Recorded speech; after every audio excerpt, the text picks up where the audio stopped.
how Tamil Nadu became a chess capital of India with the 31 GMs, grandmasters, and the next to come with is Maharashtra with 12 GMs. After that, it's all single digits. So what happened in Tamil Nadu? And origin of chess? Is there any link between origin of chess to Tamil Nadu? And how to become a grandmaster? If you want to become a grandmaster, if you want to put your children into chess coaching, what are the things that you need to know? Let's look into all of that. Welcome to askraghulan. Thank you for all the love and support. If you like my video, subscribe to the channel. And this video is sponsored by ormorodo.com. You can find a lot of cool products like these, watches, wallet, and a lot of travel and trekking, touring, adventure sport products. You might like it. Check it out. So how Tamil Nadu became a chess capital of India with the 31 grandmasters in Tamil Nadu, and next to it is like Maharashtra with 12, and others are all having single digits. So how this all happened? The journey is pretty interesting one. Before we get into the origins, right now we have to give credit to the all the Tamil Nadu governments from 1960s to till date, and both DMK and ADMK, they actually played a crucial role in this one. Tamil Nadu has got chess associations and chess boards across all the districts and both the urban and rural areas, and the tournaments happen crisscross. Almost every district they happen tournaments. Almost every month multiple tournaments happens. There is prize monies, and also Tamil Nadu made a possible making chess a professional career is what actually one of the key things that they have done, and also giving state government jobs to proven chess players. If you are an FIDE master, and if you're an international master, if you're a grandmaster, sure shot you will get a job in government, and it's a very good position that they generally give to people. Apart from that, even if you play chess in a professional level, and you get lots of streams of income, and you can actually make a very good decent income and living from chess. Being a chess coach, selling chess retails, and running some chess magazines and things like that. There is like plenty of things that you can do within Tamil Nadu. That because there is a huge influx of students who's joining every day into chess to learn it, and then the aspiration to become a GM is like pretty closer, because we had the very first international master, which is Manuel Aaron. He was from Tamil Nadu. He was born in 1935, and that was a time Chennai was named as Madras Presidency, and he became the very first India's international master. India doesn't even have the GM first. He was the very first IM. He was a very first inspiration in the 1960s and introduced chess to the modern Tamilians, and that's the time he started picking up. And from that time onwards, if you see it, chess is part of everyone's lifestyle, everyone's part of family, and anyone who's gifting a kid who will generally gift chess coins and chessboard will be the best choice of gift that anyone can give to a kid. And then the news magazines and most of the kids magazines, all of these things, they generally include a chess puzzle, and also they'll give you a prize if you win that puzzle as well. And that is quite common, and kids actually participate during the 1980s time. That is a time when Vishy came, and Vishwanath Anand came and became a world chess champion at a very young age, and that gives a huge boost for the image of chess and the concept of chess within Tamil Nadu, and many kids want to become like him. And I was one of those aspirant, and from my 10 years old till 20 years, I was a pro chess player, and chess was my primary thing that I want to do it. But again, typical middle class parents, after it, when I go to 10th standard board exams and all, they say like, okay, stop and go and study.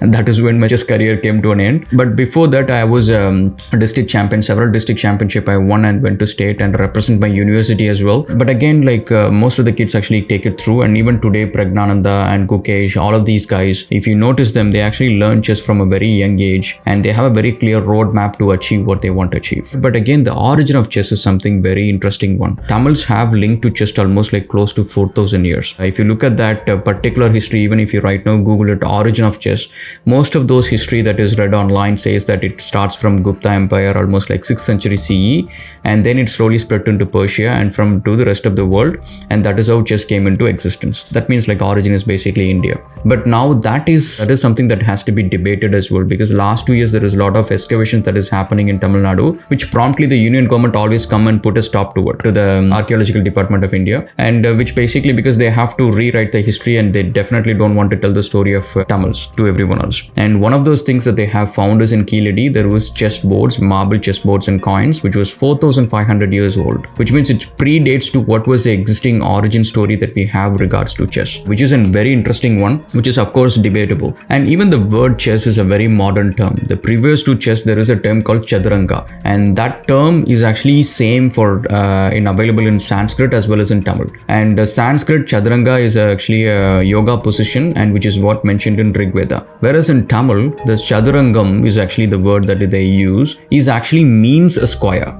and even that term is still used, and that was the same term that they used for almost like 4,000 years, and that's also the term people use it for a game of chess, and that's exactly the same term. It's not in Tamil, there is no confusion whether it's yoga or chess or anything like that. They're very clear for the last 4,000 years, and this is exactly the Sadarangam is a word. They use it for a game of chess, and that's the same term they're using it today as well. So the origin of chess has to be debated, and the history needs to be corrected maybe, and that's how it is. Also, there is another interesting story of a temple that is in Tamil Nadu which is dedicated to chess, and you might think that okay, it could be a modern day temple people build for politicians or actors or something like that. No, this is actually a pretty old traditional temple, and it's got a very interesting story as well, and this is close to 2,500 years old temple. This temple is called Chaturanga Vallabhanadhar temple. Chaturangam is basically means chess. This is in Mannargudi in Thiruvarur district in Tamil Nadu, and the story of this one is like it's a Shaivism temple where Shivan goes into a king's court, and he plays a game of chess in disguise, and he wins the game, and then he requests something to be done, and that was the story backdrop for this temple, and that temple has stood there for almost like 2,500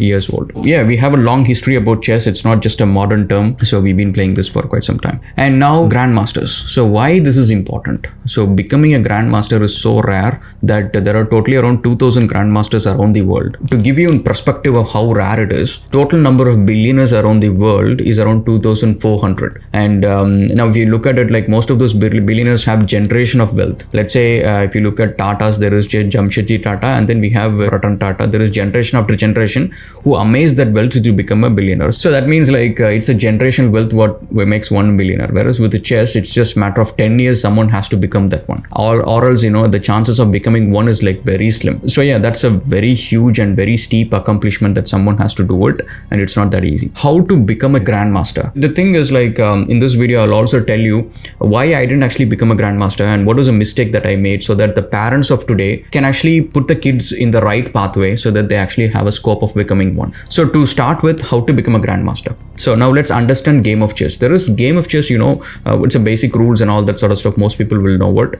but it has got different modes of chess. So to give you an idea, there is called rapids, and which is like a game between 10 to 60 minutes, and there is a standard game which is between 60 minutes to 120 minutes, and then there is like a blitz, which is a German term for lightning. Lightning is what we use, and that is between 5 to 10 minutes, and then there is bullet, which is 1 to 2 minutes game. So this is all the different modes of chess. There is also other unconventional ones, but this is all the most conventional and popular ones. And most of the championship that you see on TVs and online about Pragnananda and Magnus and all playing, they're all standard chess, which is around 120 minutes each for both of them, and there will be 9 rounds, and people need to win this with maximum points to get to the top table to win the championship. Now on top of this, just going into these tournaments, winning this tournament, you're not going to be guaranteed to become a grandmaster. You need to have certain things in place. One is like there is called FIDE rankings and FIDE ratings, LO ratings. What happens is like you play a local tournament. If it is not FIDE rated, if it is not a normed tournament, it will not be even taken into consideration that you won a championship. So that means winning a championship in the right tournament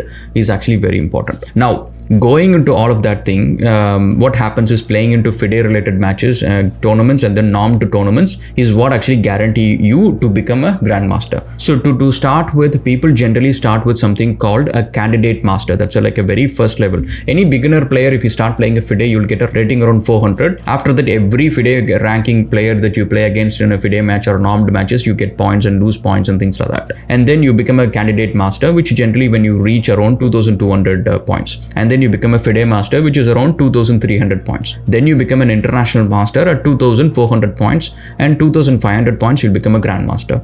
It looks like around just 2,000 points to 500 points up onwards, and then you become a grandmaster. Pretty easy task, right? No, it is pretty steep, because you'll be playing against people who are very, very competitive at your space. It's too hard to get to the next little point. From IM to GM is a very huge step. As I said, like around the world, there is only 2,000 GMs. So there will be plenty of IMs, but getting into a GM is like another new league, and it's not that easy. And then what happens is like people generally play into all of these tournaments. They gather these points and things like that. But even if you have 2,500 points, you're not guaranteed that you're going to become a grandmaster, because you have to play normed tournaments after that. Only then you can become a grandmaster. What is a normed tournaments? It's again a FIDE match, but again it has got certain criteria. So one is it needs to have 3 international grandmasters, not just the 3 grandmasters from within India. It needs to have 3 international grandmasters grandmasters, and it needs to have one international arbiter. So generally the tournaments will have multiple arbiters or called as referees. So it should have multiple arbiters, and one of them should be an international arbiter. Apart from that, the tournaments generally conducted as a normed tournaments and things like that. It's a FIDE approved tournaments and things like that. And then if you win the title, and then you're eligible to become a GM, and then you also can become a world champion and things like that. This is all about chess, okay? How to get there and do all these things. But now, if your kids or you're going to study and you're going to start become a chess player, what are the things that you need to know? What first thing, chess is a lot of studying. So it's not just a game that you sit and play with your friends. You have to study whole lot of books. And when you're playing white side, we call it as white side. When you're playing with the white coins, you have a one set of openings that you play. Most of the time people play something called e4, which is in front of the king. And then the black side people play a lot of different openings based on what you play. So there is openings such as French Open, Rye Opus, King's Indian, Queen's Gambit, a lot of different openings, Sicilian Pelican, a lot of different openings are there. So what happens is you have to pick openings which you are really good at it, and then you excel on that. Most of the players that you see, they know multiple openings, but there will be few openings they'll be very pro at it. And that is what they use it against another top player to gain an advantage, because they've been using that opening for all their life and they're going to be very good at it. One thing is like, so that's the first thing. You need to study a lot,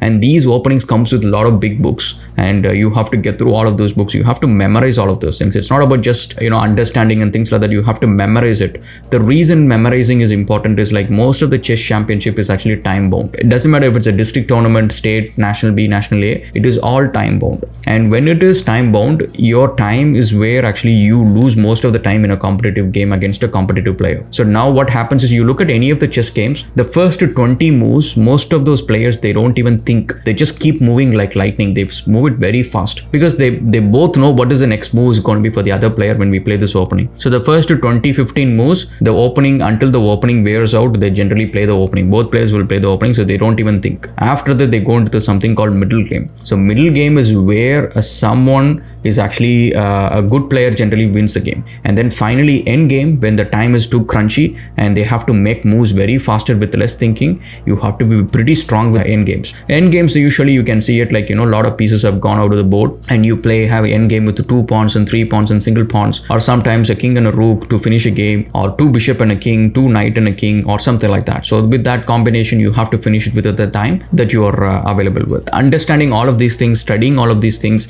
from a very young age, and then you progressing between tournaments is what I guarantee you a sort of like a good chess career. Now, the mistakes that I made during my career is picking the wrong coach. I don't mean my coach is wrong, but it's just the problem is most of the Indian kids, especially when they're going to start their chess career, they don't have any clue, but they know how to play the game, but they don't know any clue about like how all of these things work together, how to become a champion, what are the tournaments I need to go, and how do I actually progress. Most of those kids don't have an idea. And then on top of it, parents also don't have an idea. And then what they do is like, just like sending a school to kid, they'll actually find, okay, what is a nearby chess coaching center? Let us go and put the kid in there. And now what happens is that the guy who's teaching it may be a very good player, but the problem is he's still a player. So any coach that you're going into play chess who is actually a current player at the time, who's not going to be a very good coach. The reason being is the mistake which I made is basically I learned from player come coach. The problem is he's going to take me into tournaments where he can play. He's not going to take me to tournaments where I only can play, because at some point what happens is like me and my coach going to all of those district championship, and I was winning all those district championship,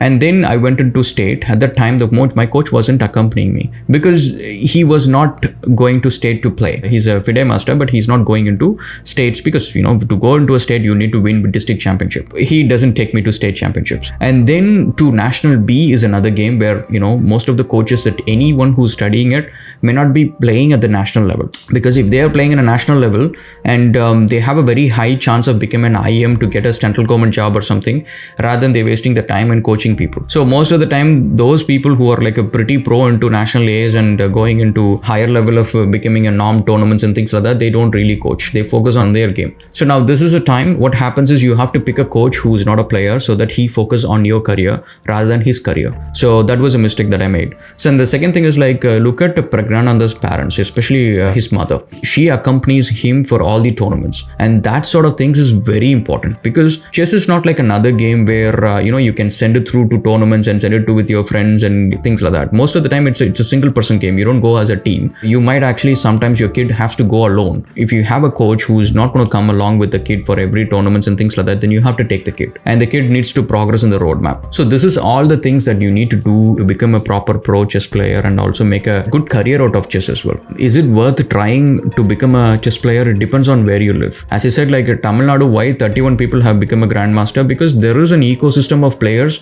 there is an ecosystem of chess clubs and boards and associations which generally spawn these players, which actually gives them a very competitive environment. Every tournament they go and play, they'll find you will find any tournament that you go and play in any part of Tamil Nadu, you will find one state player or one national B or national A player. And that's a sort of competitiveness which basically gives you like in touch with close to with international level of chess. So I would say like the politicians of Tamil Nadu have done a great job because they actually gave importance to chess as one of the main professions. Even today, most of the state government banks or state government organizations and government bodies and things like that, you will find most of the chess players will get a job there. Because even they also recommend them for all central government as well, jobs as well. People do get a decent career out of chess. That is how we became, I think, chess capital of India. Yeah, I would be happy to see your comments and keep it polite so that we can learn from each other. We'll see you again. Thanks guys and cheers.